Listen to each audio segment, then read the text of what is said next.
Cool. J'ai claqué dans les mains. Pourquoi tu gueules? La main en tant qu'elle, tu vois. La meuf, elle est obsédée par les frites. Frites à la patate Des frites, douce. des frites, des frites. La meuf, c'est une tuche.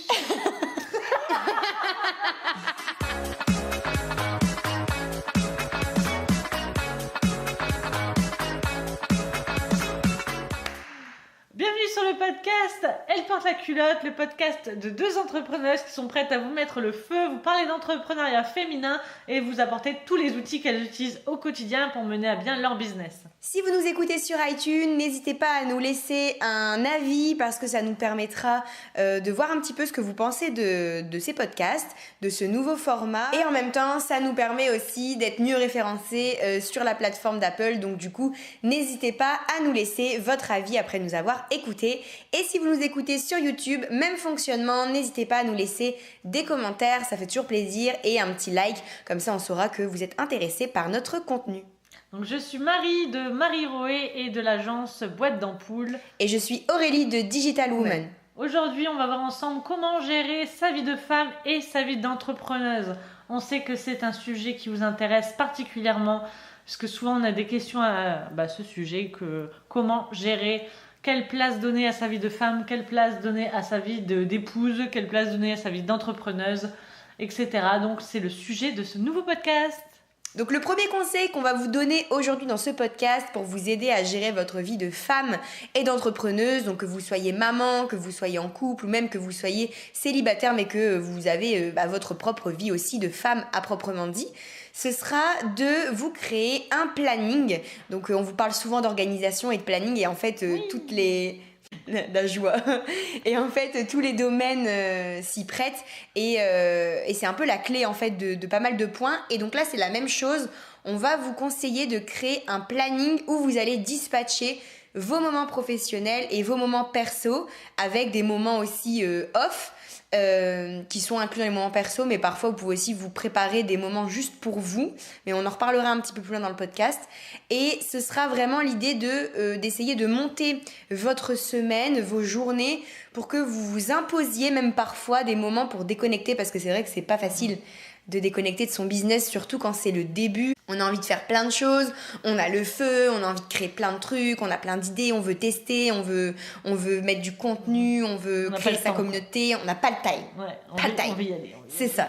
Donc, la première chose qu'on vous conseillerait, ce serait donc de vous faire votre propre planning et d'essayer de vous y tenir au maximum, évidemment. Et ça vous permettra un petit peu de vous imposer, comme je vous le disais juste avant, des limites pour déconnecter, pour vous consacrer à vos proches, à vos enfants, à une activité, etc. Mais ça, on détaillera après pour tout ce qui va être autre que le planning, pour les choses que vous pourrez réaliser.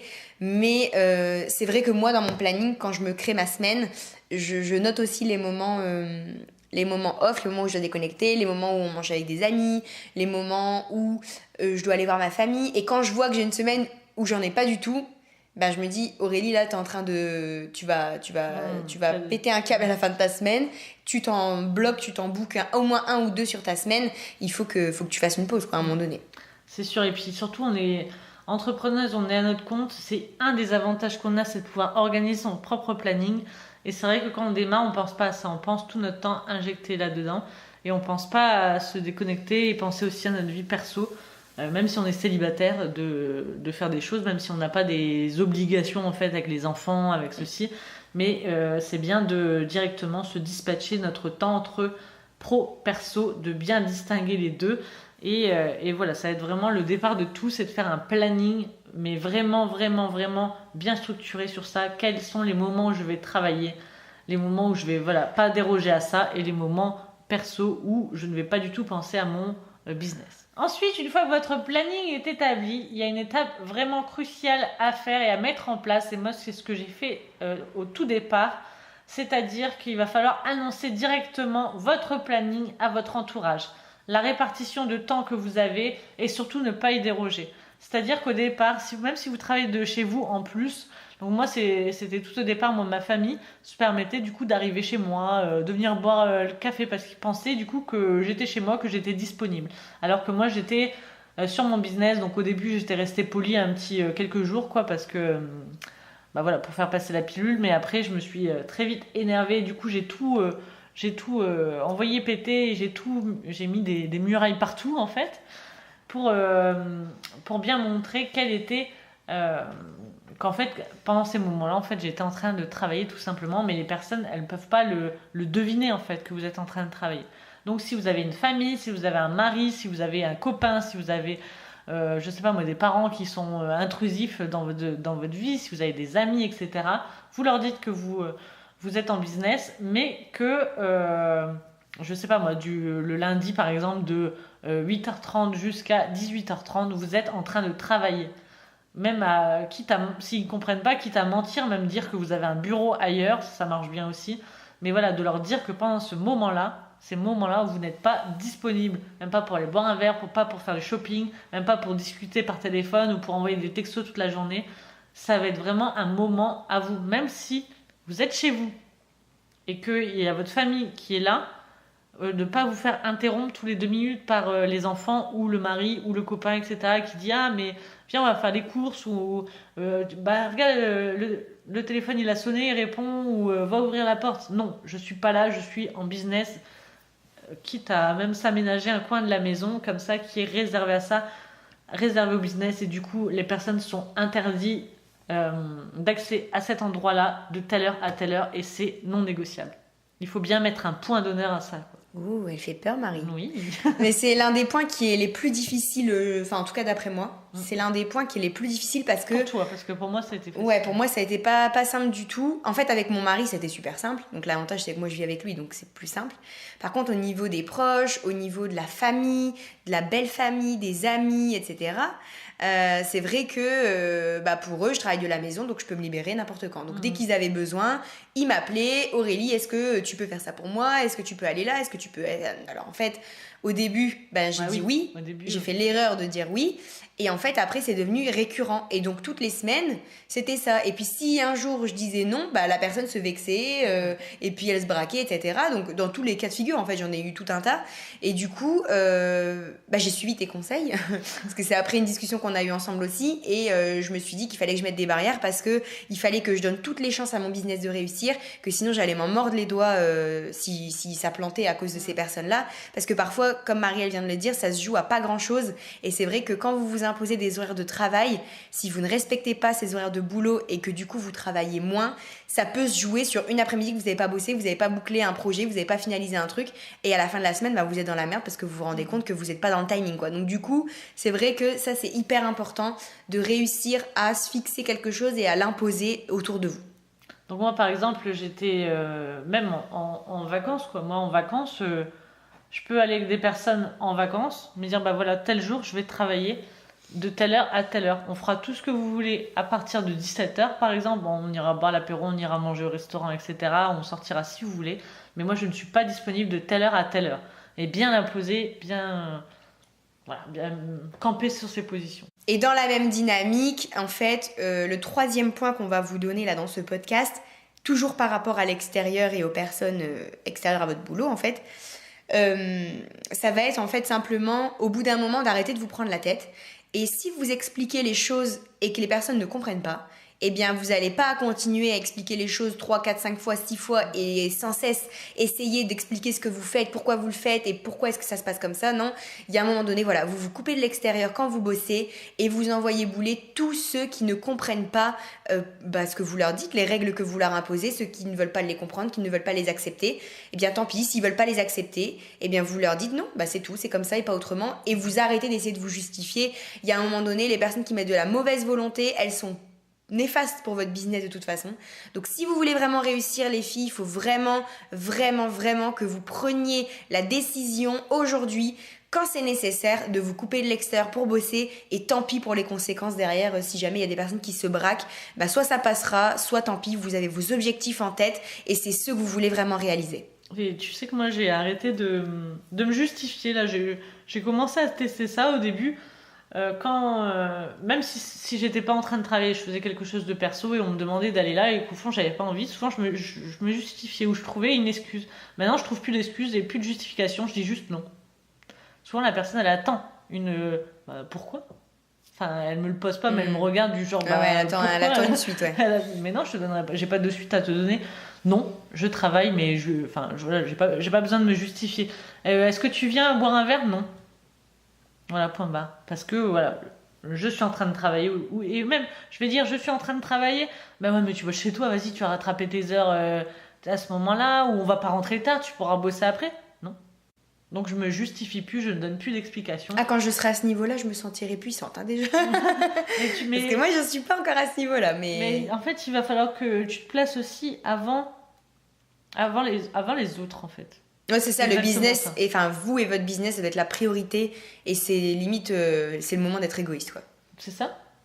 Donc c'est sûr, quand on a des enfants, c'est un peu plus... surtout des jeunes enfants, du coup, ils ont peut-être du mal à comprendre. Ils ont peut-être du mal à comprendre qu'à des moments, mais je suis désolée, ils peuvent très bien comprendre. Moi, j'ai une petite filleule de 8 ans, et elle comprend très bien que quand je suis en train de travailler dans mon bureau, même si elle est chez moi, etc., elle ne fait pas de bruit, ou elle ne vient pas toquer à la porte, ou elle comprend très bien. Et ça fait depuis qu'elle a au moins, je sais pas moi, 5-6 ans qu'elle comprend qu'à ces moments-là, elle ne doit pas me déranger. Parce que si je suis dans mon bureau, c'est que je suis en train de travailler, elle ne doit pas faire de bruit, elle ne doit pas, elle doit pas faire le Jacques derrière la porte. Alors la meuf, elle utilise des mots bizarres et en plus elle se fait une tresse en même temps qu'elle me parle. Tu connais pas ça? Qu'est-ce que tu fais avec tes cheveux? Faire le Jacques. Qu'est-ce que tu fais avec tes cheveux? Là, je fais le Jacques. Non, moi je connais le Roger, mais alors le Jacques. Tu connais non. Le Roger. Faire le Jacques, c'est faire le pitre. Ah ouais, d'accord. Ok. Il n'y a pas d'excuse. C'est pas parce que ce sont vos enfants, ce n'est pas parce que c'est votre mari, votre copain, votre mère, votre père, votre machin, vos amis, etc. Il n'y a pas d'excuse. À un moment, si les gens vous aiment vraiment, ils vont comprendre que c'est important pour vous et vont vous laisser l'espace nécessaire que vous avez besoin pour vous développer. Vous leur expliquez une fois, 2 fois, après vous arrêtez de vous justifier et vous imposez les choses. Tu viens, on va faire les courses? Non. Point barre. Fait peur, Marie. Et ouais. Mais c'est la seule façon que moi j'ai trouvé pour que tout le monde respecte qui je suis et ce que je fais. Sorcière. Méchante. Là, on a atteint une limite qu'il ne faut pas dépasser. 4e point très important, c'est de se focus et de ne pas procrastiner pendant les moments où vous êtes au boulot. Ça va être très important dans le sens où quand vous avez décidé que cette journée-là, enfin telle et telle journée sont des journées de travail, il va falloir couper toute distraction autour pour être le plus efficace possible dans le travail que vous allez fournir. Parce que si vous ne vous focusez pas pendant toute votre journée de travail, vous êtes en train en même temps de regarder une vidéo sur YouTube, vous êtes en train d'envoyer des textos, en train de discuter comme ça à droite à gauche, vous n'allez pas avancer. Et du coup, quand vous êtes en moment off, en fait, vous allez culpabiliser tout simplement d'être en moment off, alors vous avez plein de boulot derrière.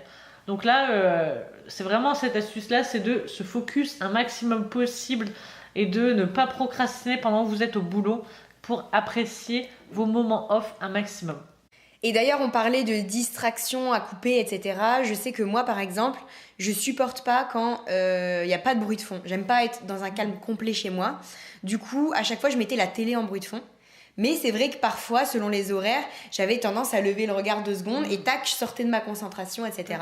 Donc du coup, j'ai découvert une application pour justement faire gérer ce bruit de fond et ne plus me faire de distraction.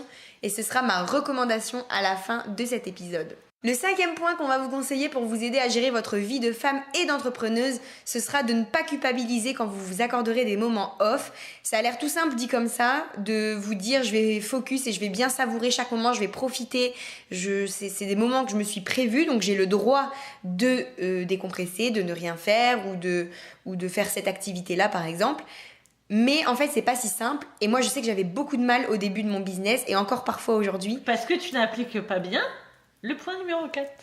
Ouais, parce que j'appliquais pas bien le point numéro 4 et du coup, j'arrivais pas à me focus complètement et à être bien efficace, surtout ces dernières semaines, mais j'en avais parlé sur le groupe privé. Elle porte la culotte, je vous avais fait un petit post pour vous parler du fait que j'avais eu une petite baisse d'énergie sans vraiment m'en rendre compte en fait pendant 2 semaines et que je m'en rendais compte parce que mon énergie était revenue. Donc en fait, du coup, c'est vraiment quand ça a recommencé à rouler correctement que je me suis rendu compte que j'avais pas été au top.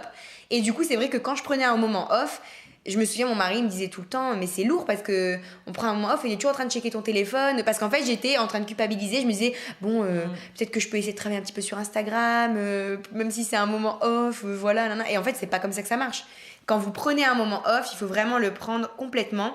Et j'avais eu une discussion avec mon mari qui m'avait dit, mais tu te rends pas compte, ça fait combien de temps que t'as pas pris le temps de te poser dans le canapé et de regarder juste un film avec moi, sans ton ordi, sans ton téléphone. Et je me suis retrouvée con parce que je me suis dit, effectivement, ça fait longtemps, j'ai jamais eu de vrai moment off. Et quand c'était des moments off, j'étais sur mon portable ou j'étais en train de regarder un peu les réseaux, mes mails, ou de réfléchir et de me faire une petite checklist sur papier ou sur PC. Enfin bref, j'étais toujours en train de faire quelque chose, même si c'est une activité qui demande moins d'attention cérébrale, on va dire. Et du coup, je profitais pas complètement de mes moments off. Et le risque, en fait, les filles, quand vous faites ça, c'est qu'à un moment donné, vous pétez un câble et ça s'appelle un burn-out. Et vous êtes totalement capable de faire un burn-out, même si c'est votre business, d'autant plus puisque vous devez être partout à la fois. Et il n'y a personne souvent pour vous aider, en tout cas au début. Vous pouvez vous entourer comme on vous le conseille souvent, et on en reparlera après. Mais voilà, vous avez souvent que vous-même sur qui vous appuyez dans votre business. Donc c'est important de prendre soin de vous. Et donc c'est aussi parce que tu t'étais pas focalisé assez sur le travail. Au moment défini, du coup, tu sentais qu'il manquait des choses. Exactement. Du coup, t'arrivais pas à avoir les... Je me disais, je vais pas tenir la deadline, je vais pas avoir fini ça pour la fin de la semaine. Ouais. Ça fait 2 semaines que je repousse ça toutes les semaines parce que j'ai pas le temps de le faire. Parce que t'étais hantée par tout ce que j'avais pas fait. Par ton pro, alors que t'étais en mode perso. Exactement. Sixième. Et après, elle va me dire qu'elle a pas besoin d'orthophonie. Et je crois qu'on va prendre un tarif de groupe si ça vous intéresse. Si vous êtes en orthophonie, contactez-nous, on va faire un tarif de groupe. Sixième point très important, s'accorder. Alors, sixième point très important, s'accorder du moment pour soi, des moments de plaisir. Alors, des moments de plaisir, des moments pour vous, parce que ça va être très important. De prendre des moments, c'est souvent pendant le moment perso forcément. D'aller, je sais pas moi, faire un soin du visage. Moi j'aime bien aller me faire les cils, aller chez le coiffeur, faire une manucure, faire ses ongles, faire du sport. Ongles, manucure. Je suis sûr qu'ils ont entendu celle-là. Donc vous l'avez compris, c'est vraiment très important de vous occuper de vous, de prendre des moments où vous allez vous retrouver en tant que femme à faire toutes les choses que vous avez peut-être perdu l'habitude de faire. Aller au coiffeur, vous détendre. Allez chez le coiffeur. Elle est vraiment bœuf carotte celle-là. Je suis une tuche. Marie la tuche. Tu continues à prendre des moments pour toi, Aurélie ? C'est vrai que moi, au niveau des moments que je m'accorde pour moi dans mon business, au début j'avais du mal à en prendre. J'ai toujours la danse, moi, qui m'impose un planning au moins 2 fois par semaine, et du coup ça me permet d'avoir vraiment un côté où je suis sûre que dans tous les cas, au moins 2 fois par semaine, j'ai un moment pour moi, pour ma vie de femme, et d'un autre côté, j'ai mon business, mais c'est pas suffisant. Par exemple, je sais que moi, si je me contentais que de la danse, ça n'irait pas du tout. Parce que la danse, c'est pareil, tu t'occupes de personne en fait. Ouais, j'apprends aussi, c'est pas un moment pour je danse aussi, donc du coup c'est un peu les deux. Mais par contre, en temps pour moi, c'est vrai que j'en prends pas assez encore aujourd'hui, et j'en suis consciente. Mais c'est quelque chose que j'aimerais bien me permettre de faire. Je me dis toujours, quand je serai à jour dans ça, je le ferai. Et je sais que je repousse tout le temps. Et du coup, ça, c'est vraiment pas à faire. Pour le coup, faites ce que je dis, mais pas ce que je fais. C'est pour ça qu'elle a le sourcil. Non, mais par exemple, moi, je vais pas chez l'esthéticienne et tout comme ça, tout ça, tu vois. Je vais chez le coiffeur 1 fois par an. Tout le reste, je me débrouille toute seule pour m'occuper de moi. Donc, du coup, c'est vrai que de temps en temps, ça fait du bien. Avant, ma mère, elle me payait toujours. On allait faire des massages en duo à Yves Rocher et tout. Enfin, on aimait bien, tu vois. Et c'est vrai que c'est des trucs qu'on fait plus parce que j'ai plus le temps. Je suis jamais dispo. Le week-end, c'est pas vraiment un week-end parce que je continue de bosser. Ma mère, la semaine, elle bosse. Donc, du coup, c'est vrai qu'on a du mal à se trouver un créneau. Mais ça me fait penser qu'il va falloir que je me fasse un massage bientôt. La 7e chose qu'on va vous donner comme recommandation pour vous aider dans votre gestion perso et pro, ça va être de vous entourer. On vous l'a déjà dit plusieurs fois et je pense que de toute façon on va prévoir un podcast spécialement par rapport à l'entourage, à l'environnement autour de vous, les personnes qui gravitent un petit peu autour de vous pendant votre business et votre vie perso. D'ailleurs, n'hésitez pas, si c'est un sujet qui vous intéresse, nous laissez un petit message. Exactement, comme ça on saura qu'il faut qu'on tourne ce podcast-là en urgence. Et donc, ce thème de l'entourage, il est récurrent dans votre business parce qu'en fait, vous vous en rendez peut-être pas compte aujourd'hui, mais si vous vous interrogez 2 secondes quand vous avez le moral un peu en berne, dites-vous pourquoi est-ce que ça va pas aujourd'hui, et souvent en fait c'est à cause de quelqu'un qui a dit quelque chose ou qui a fait quelque chose ou qui n'a pas fait quelque chose, mais souvent ça dépend de quelqu'un d'autre. Et moi, je sais que quand j'étais en salariat, j'en avais déjà parlé, concrètement, l'entourage que j'avais, il me tirait vers le bas parce que c'était que des personnes négatives qui n'étaient pas satisfaites d'être dans ce travail-là. Donc du coup, dès qu'on avait une pause, elles parlaient que de négativité, il n'y avait rien de positif. Et du coup, tu retournais travailler après ta pause, tu avais envie de te tirer une balle en fait, parce que tu disais, allez, c'est reparti, et encore, et allez. Et en fait, là, dans votre business, c'est la même chose. On vous parlait du fait de faire barrière de votre entourage quand il ne comprend pas, mais et que que vous allez vous reposer sur vous-même dans votre business, au moins au début. Mais voilà, c'est pas pour ça que vous devez être seul, et on est constamment en train de vous dire de vous entourer des bonnes personnes, avec des bonnes énergies, des bonnes dynamiques. Et donc, n'hésitez pas à nous rejoindre d'ailleurs pour les femmes qui nous écoutent et qui ne font pas encore partie de notre groupe. On a un groupe privé, Elle porte la culotte, Facebook. Un groupe Facebook privé, on a Instagram, on a une page Facebook. Bref, rejoignez-nous sur le réseau et la forme qui vous plaira le plus. Mais voilà, on est vraiment une communauté assez bienveillante et c'est ça qui est super cool. Et du coup, on a vraiment les mêmes thématiques, les mêmes envies, les mêmes forces, on se pousse mutuellement et c'est ça qui est super cool. Donc franchement, c'est nécessaire et indispensable de vous entourer. Moi, les premiers mois de mon business, j'étais toute seule. J'ai mis du temps à m'ouvrir aux autres personnes et Instagram, ça m'a aidé à le faire plus facilement parce que c'est une plateforme qui stimule vraiment ça et ça permet d'échanger, de créer de la proximité. T'as dit quand même sourire et stimule dans la même phrase. Non, elle est malade, elle. On se met dans les Elle est contente. Donc vraiment, entourez-vous, ne faites pas l'impasse sur ça. Moi, les premiers mois, c'est vrai que j'ai pris du temps et je me suis acharnée à vouloir être toute seule. Et je pense que ça m'a pas vraiment porté service, quoi. Ça m'a vraiment poussée dans mes retranchements. Et il y a des moments où on a des doutes, où on sait pas si on fait les choses correctement. Alors que parfois, il suffit juste de poser la question à d'autres nanas ou à même d'autres personnes tout court, quoi. Même des garçons, si ça vous intéresse.